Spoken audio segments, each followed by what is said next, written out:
Welcome to the Great Girlfriends podcast, where we discuss life, love, laughter, and everything in between. I am your host, Brandis Daniel. I'm your co-host, Sybil Amuti. Welcome, Great Girlfriends. Welcome, Great Girlfriends. And to all the Great Girlfriends live on Instagram. So Sybil and I are actually on our Instagram, the Great Girlfriends, right now, recording our podcast live. So we're like engaging with them while we're talking to you guys. But yes. Sybil just came off of an amazing weekend. You want to tell the Great Girlfriends about your weekend? Since you're forcing me to, yes, I will. Yes, I will. Great Girlfriends, I just came off of 4 days at UPW, New York, New Jersey, which is Unleash the Power Within with Tony Robbins. And OMG, it was everything. So it's not my first Tony event. I've been to a whole lot of Tony events, but it's all about timing. It's about what you need, when you need it, to get what you want out of it. And so this time, you know, Kwaku and I, my husband, we both were going in expectation that we want to optimize everything we're doing in our life. We want to make sure that we are creating more volume around it. And so the experience, of course, was learning how to create that volume and the confidence behind it and more for us. So my voice is a little raspy because I have been screaming, "Yay, Sybil, you rock." for 4 days. But it's good. And for anyone who is leery about, you know, investing in personal development, take the time, dedicate yourself to strengthening, conditioning, enlightening yourself. I mean, it's so important. Mental stimulation is critical to success. And so many times we try to lean on what we did in college to kind of carry us, you know, through our adult years, and then we get so weak and we get so tired. It's because we haven't done any conditioning. And so we have to make the investment in yourself. And sometimes people go, "Ooh, Tony Robbins is expensive." Are you worth it? Right. You know, are you worth it? Absolutely. If you're worth it, you'll take the money that you would have spent on a purse, a vacation, you know, jewelry, or, you know, some other gifting to yourself, and you'll do enough to stimulate your mental, your psychology, and get it nice and sharp. So I love it. Yes. Thank you, Tony. We love you. It's so funny because Sybil came in, guys. We were literally supposed to start recording about 2 hours ago. About 2, yeah. And we have spent a full 2 hours just catching up. We've been catching up, yes. Having full Great Girlfriend time. So this recording today actually came just from conversation. From the catch-up. We actually had from the catch-up. Yeah. And it was so good. And so we were like, we have to share this with the Great Girlfriends. Absolutely. Yeah. Absolutely. So, what we're going to talk about today, I think, is something that affects all of us, as do all our topics. Of course. As we say every week, right? Because it's one of those things that I think, you know, men and women both deal with it, but I feel like women deal with it on a whole different level. In terms of how we operate from the time we're like 5 years old all the way to, like, you know, I don't know, probably 90 years old. Women are still dealing with this. And so what we're going to talk about today is the power of perception. And that sounds like it's going to be one thing, but it's actually going to be something different. So tell me more, Brandis. What part of perception are you talking about? So first of all, we got to tell them to pull pen and paper out. Oh yeah, get your pen and paper. Absolutely. If you're on Instagram, grab your pen and paper. Grab your pen and paper. That's Sybil. Tell you guys to grab your pen and paper because this is going to be really good. Yeah. You know, so we were having a conversation earlier and talking about how one of us have been perceived in a certain way, and because of that perception, you know, people decided to actually treat us a certain way. And I just, you know, if you think about, like, literally when you were in second grade, there was one person that somebody didn't like, and they didn't like her because she thought she was cute. Oh, yeah. You know what Absolutely. I mean? Or maybe you were that person that people didn't like because people thought that you were cute.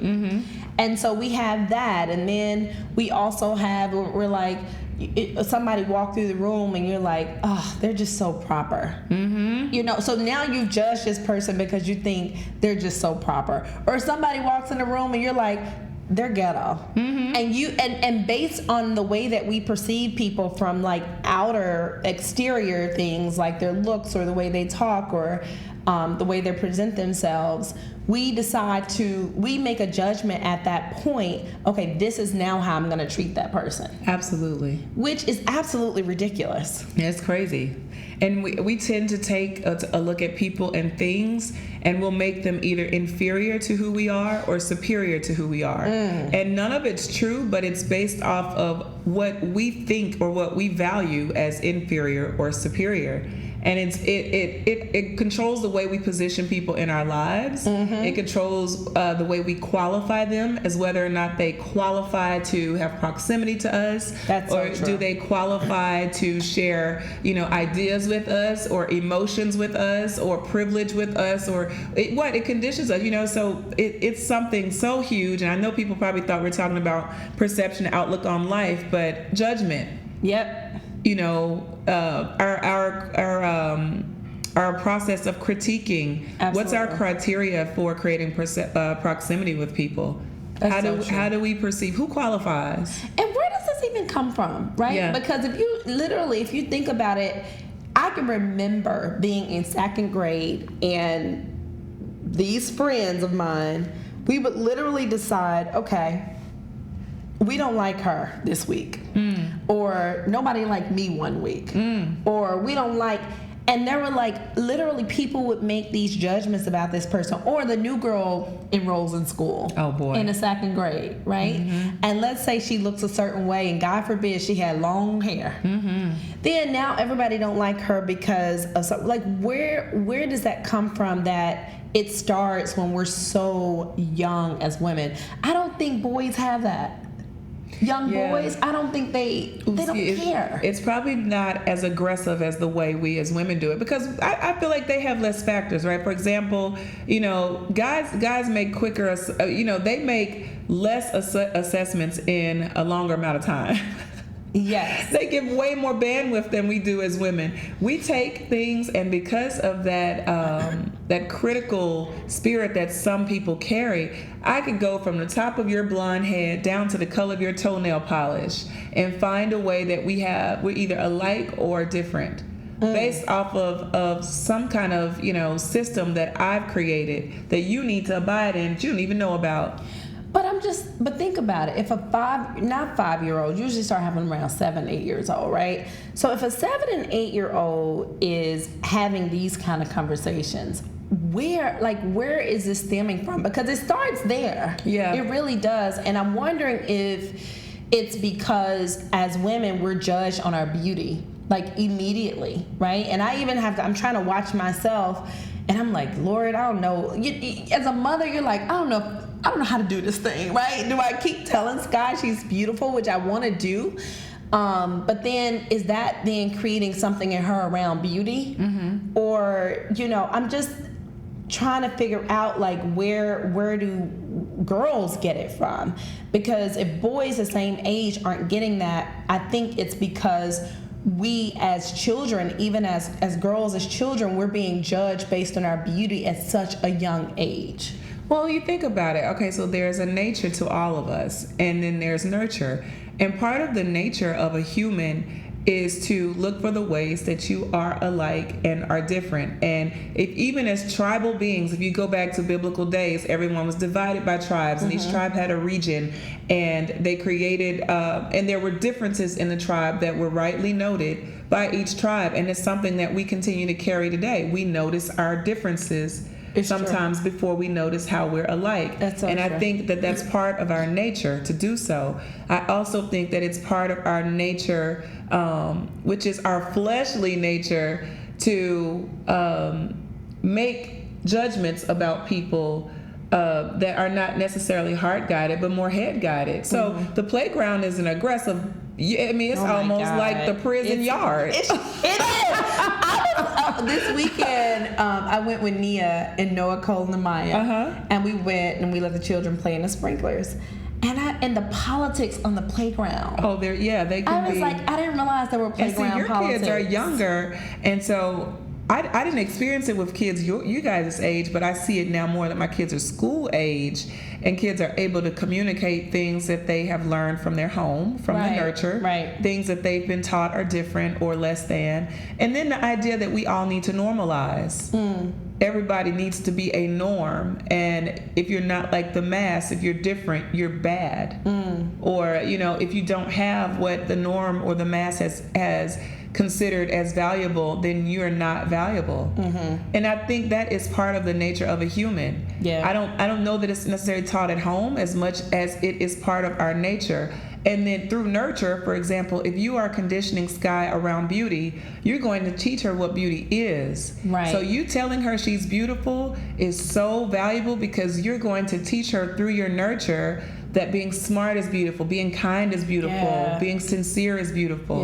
So it's like, it's either a war, nature versus nurture, or it's a combination of nature versus nurture that'll build out your judgment, your perception. That's so true. And then I was thinking too, when I mentioned that earlier about being like a young girl, I'm thinking girls are around women more.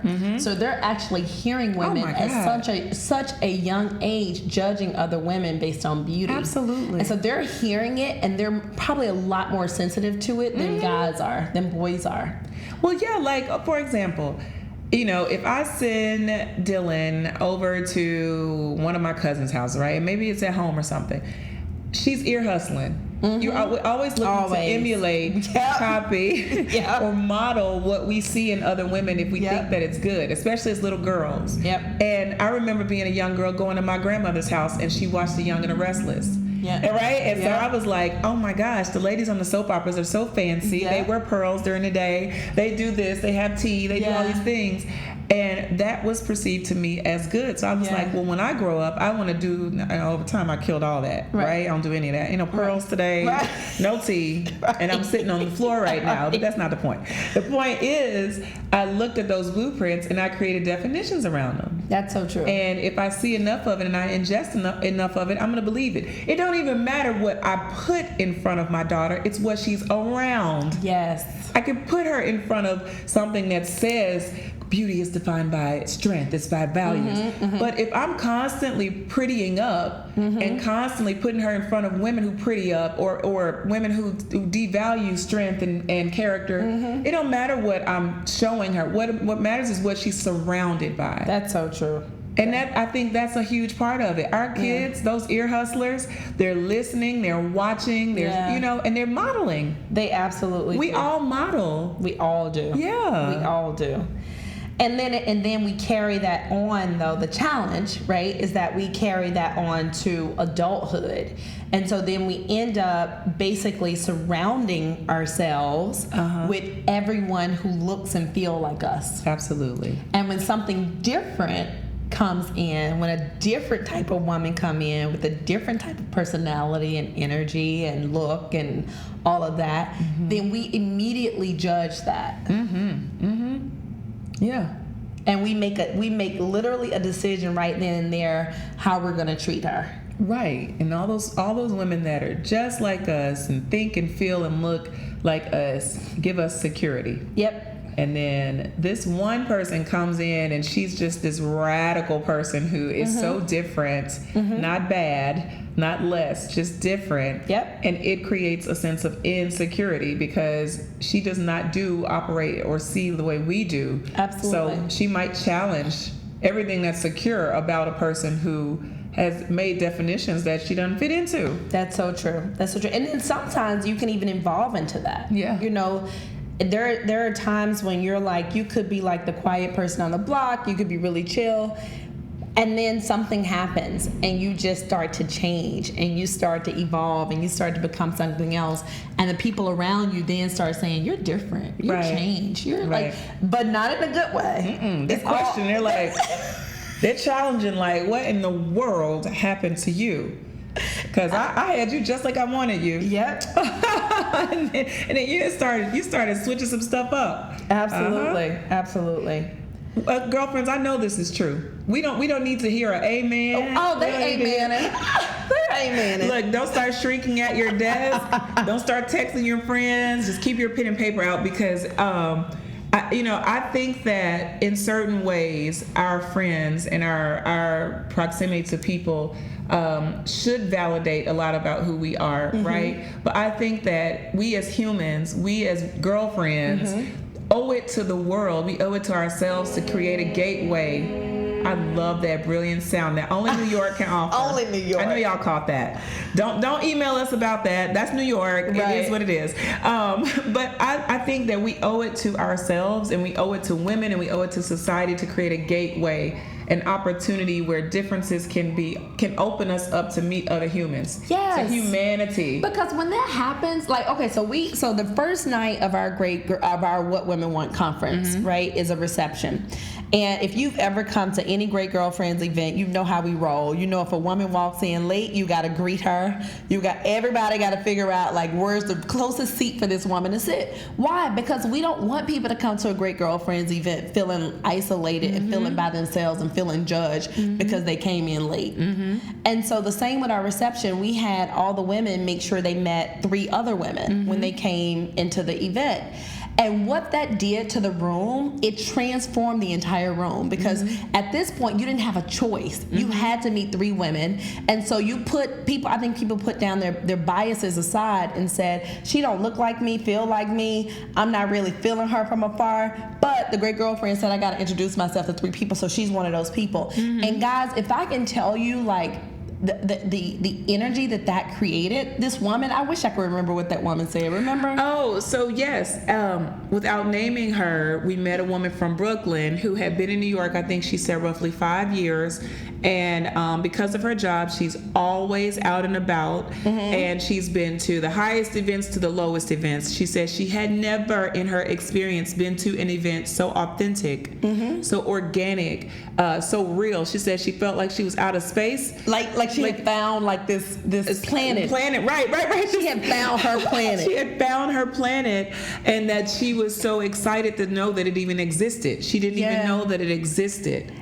But that's what happens when we literally let down all our guards, when we put the judgment on the shelf, and we actually just meet each other, like, heart to heart. Like, it literally is transformational. Yeah. It really is. I have this belief, what you just said is the key. So you ready for the key? Because Brandis just said it.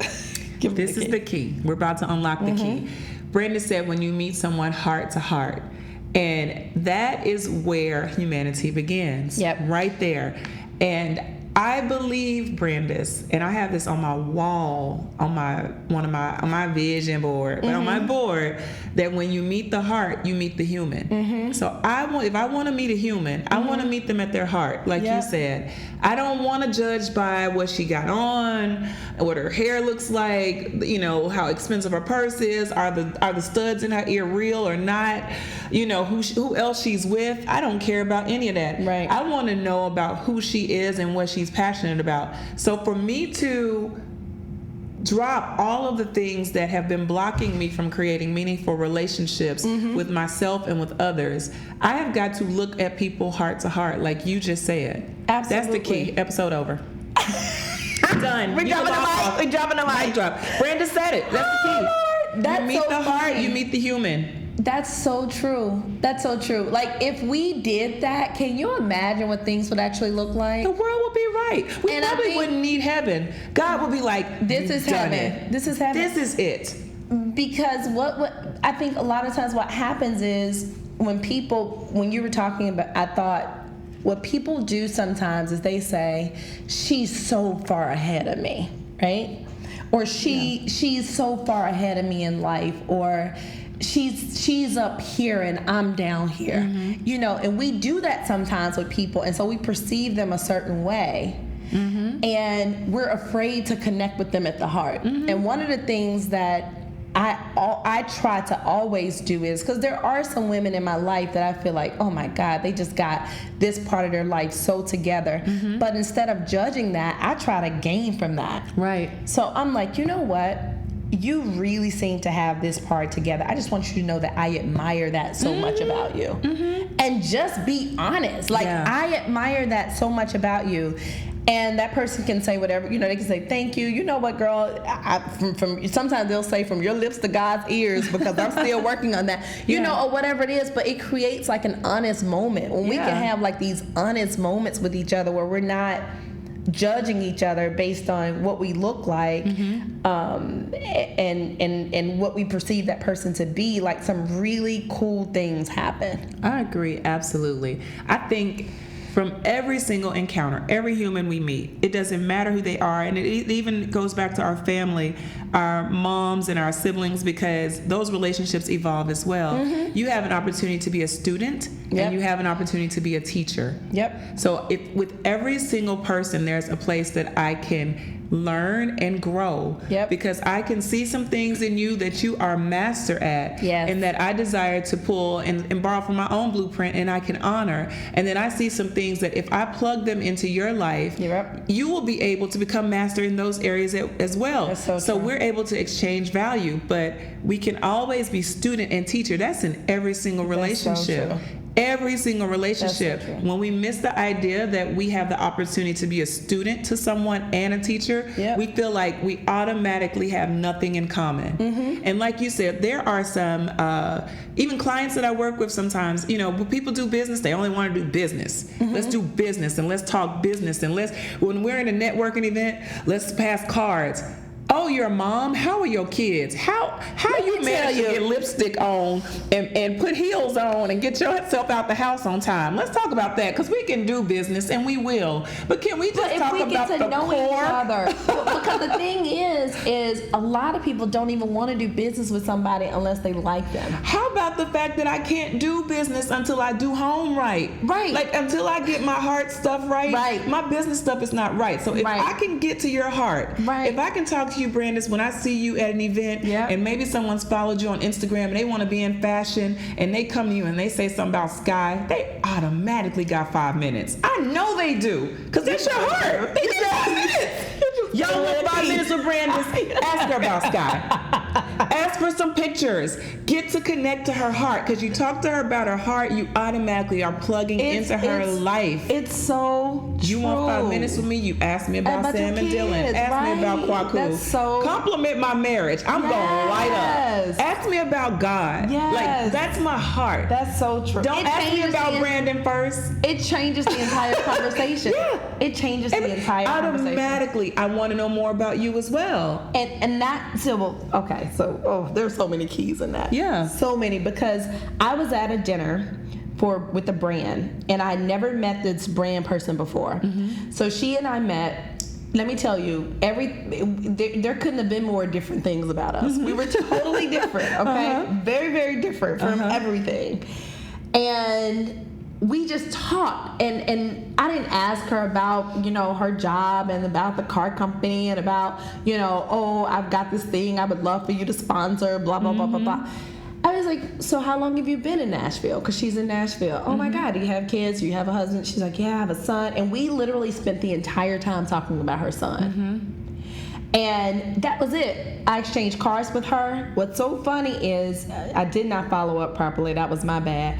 But when I emailed the agency that she worked with, and I had a sponsorship opportunity, she said, we don't have to talk any further. I'm sponsoring this because she really liked you, and she just wanted to know. She definitely wanted to figure out something to do with you. That's it. We didn't talk about business. I didn't talk to her about how much press Harlem's fashion row had, about the designers. I didn't talk to her about any of that stuff. It was just a pure connection. Why? I didn't judge her. I didn't try to position myself.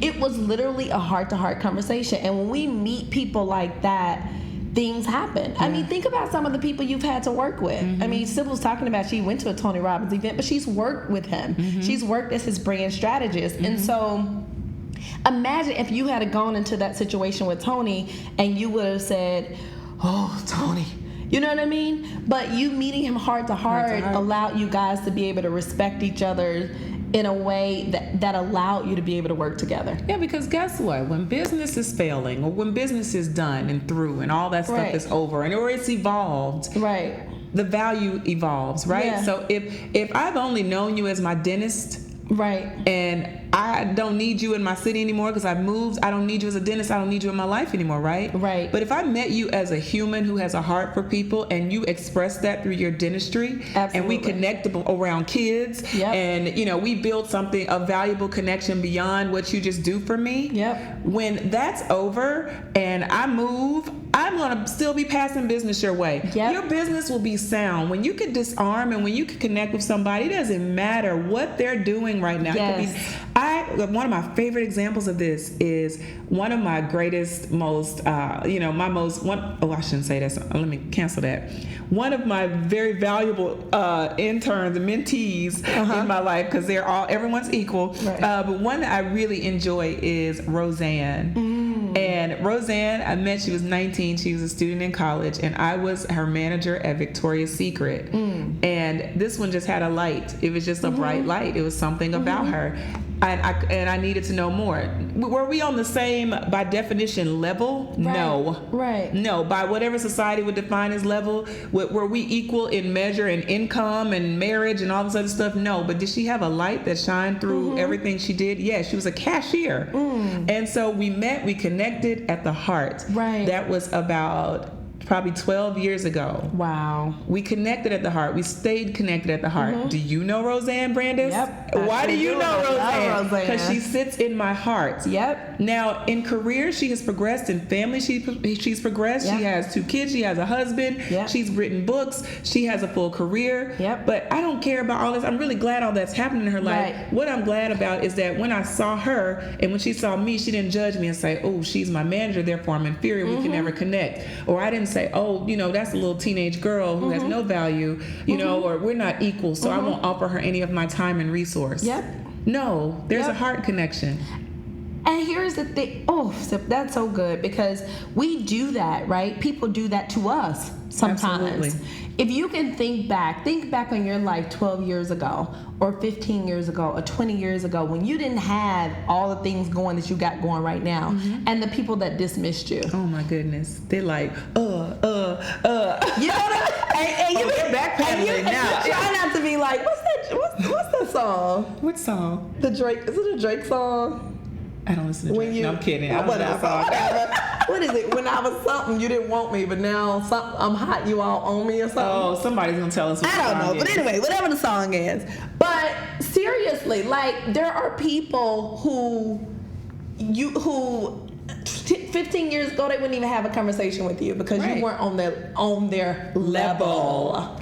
Quote, unquote. And so you have to be really, really, really careful that when you get to a certain place that you don't start looking at people because they're not on your level, or so you think.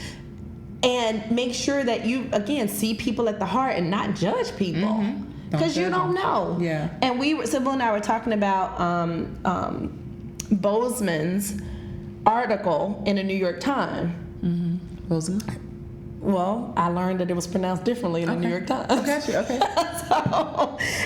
So we were talking about her article in the New York Times, and she was talking about she had gotten into a car. It was like a car service, and the car was like all beat up.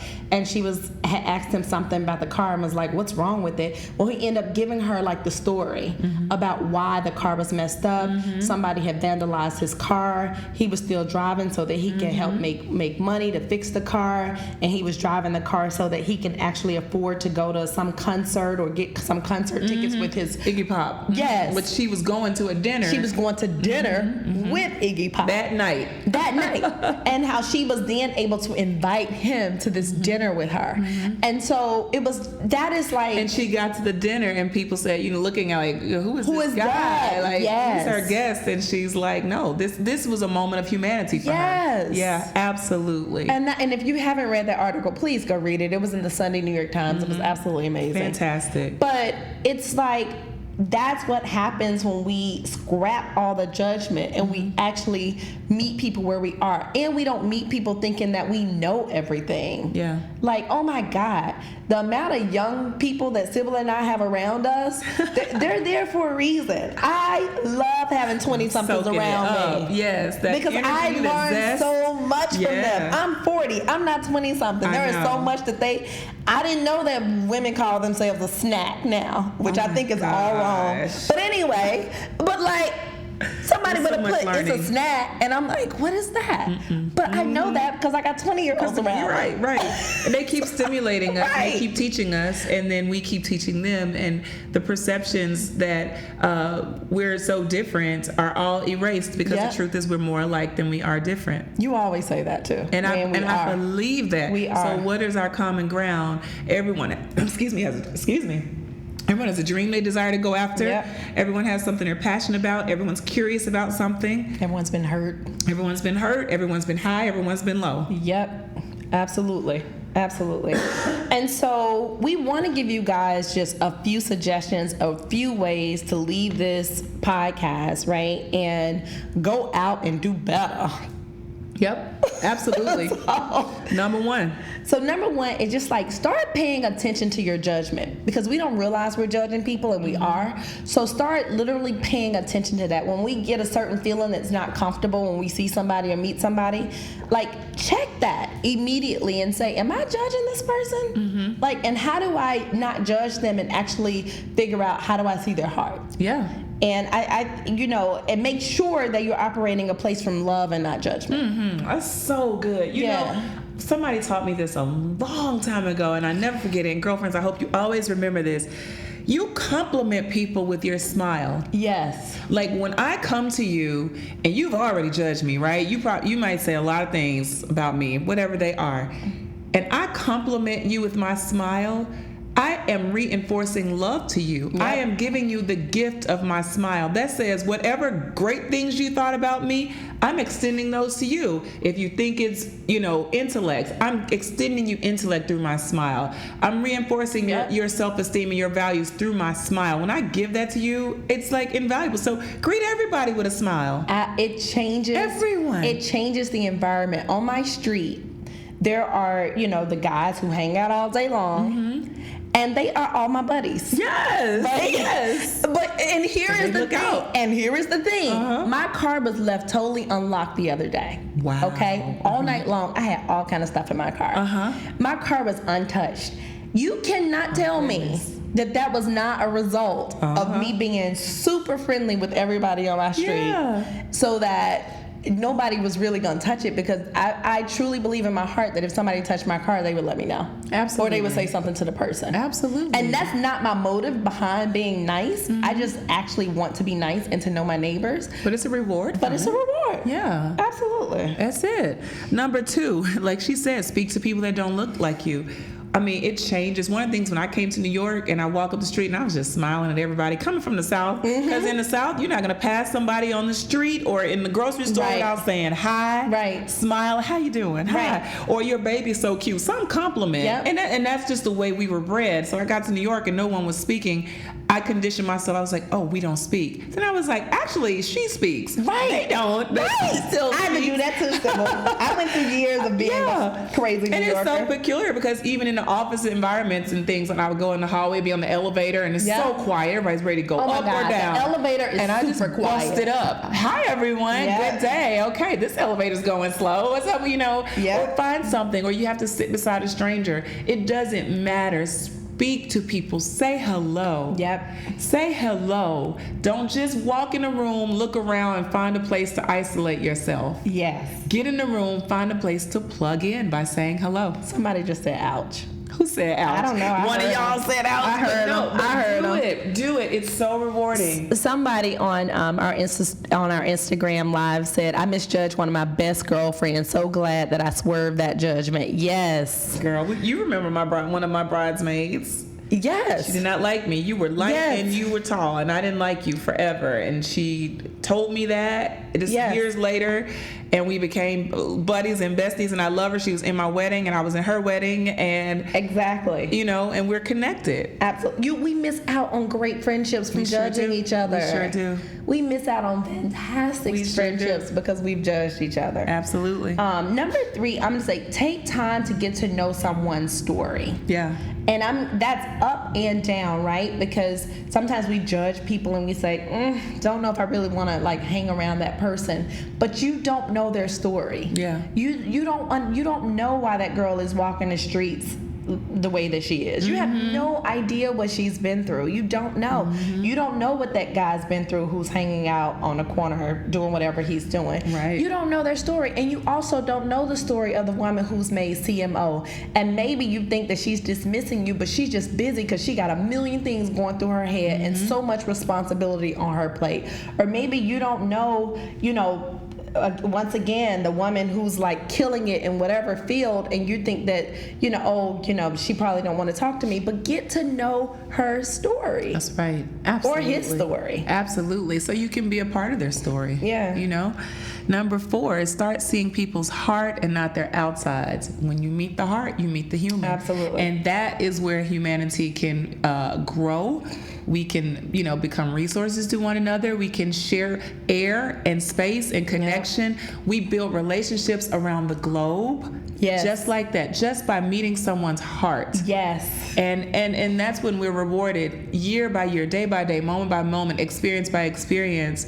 We build out the most invaluable commodity we could ever have in our life, which is another human's heart. Absolutely. If I possess space in your heart, do you know how significant that is to me? Yeah. Like, that is your treasure. And if I get a piece of that, or if you get a piece of mine, do you know how much value I possess or you possess? We can't take that lightly. We have to understand that we're built to either teach or learn from that. I was thinking as you were talking, the doors that opens when you see a person's heart. Yeah. That opens like major doors. Then they're like, come see my world a little bit more. Yeah. You know what I mean? Like, if you're not judging people, they're like, come here, let me show you something, because now I know you're not judging me, so you're not going to judge this situation either. So just come into my world, and then you get to see like all these cool things because if you continue in the pattern of like judging people, I'm telling you, your circle is all going to look like you. Everybody's going to look the same. Everybody's going to do the same thing. Everybody's going to talk about the same thing. It's all going to be the same, and you're going to miss the opportunity to have all these different experiences. We do that a lot with race. Oh, good Lord. We have so many great girlfriends. Yeah. One of our great girlfriends sent us an email that I read, and another great girlfriend sent us a book. And our great girl, I think they're both like in their, don't kill me ladies, but I think you're both like in their 30s or 40s, and they're, white women who live in different places around the U.S. And people think that, and one of them told me I was going to be the only white girlfriend at the What Women Want conference. No, you Lies weren't. And deceit. No, you weren't. We judge each other a lot by race, and we feel like we don't have anything in common with you because you're this race and I'm this race, and so then we never talk, and so then we never have friends that are of a different race because we're judging each other just strictly by that, which is insane. Yeah. When Sybil and I did the Great Girlfriends, we were like, no, we're proud African American women, but we want every great girlfriend. I can tell you come to the conference or whatever we have, we will connect with you. We don't care.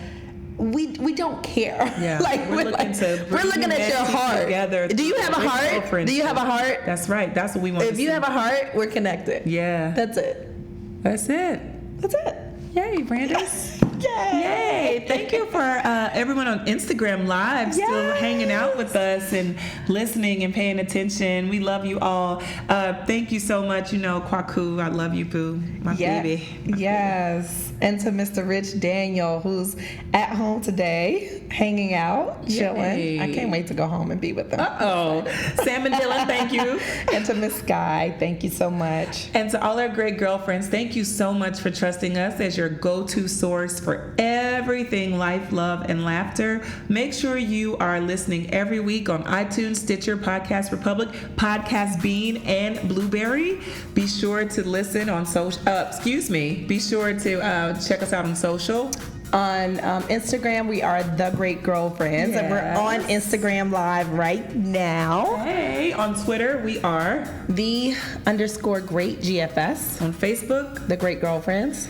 And join our Facebook group. Make sure you join our Facebook group. And I have one special shout out today. Come on. So my nephew's birthday is today. I believe he turns 8. Don't kill me if I'm wrong, Darius, but I just have to tell him happy birthday just in case my sister is listening to this. Happy birthday, Darius. Yes. All right. Make sure you post your questions online. You share with your friends. Keep listening and keep being a great girlfriend. I'm Sybil. And I'm Brandis. And we're signing off. Hi, guys. Peace.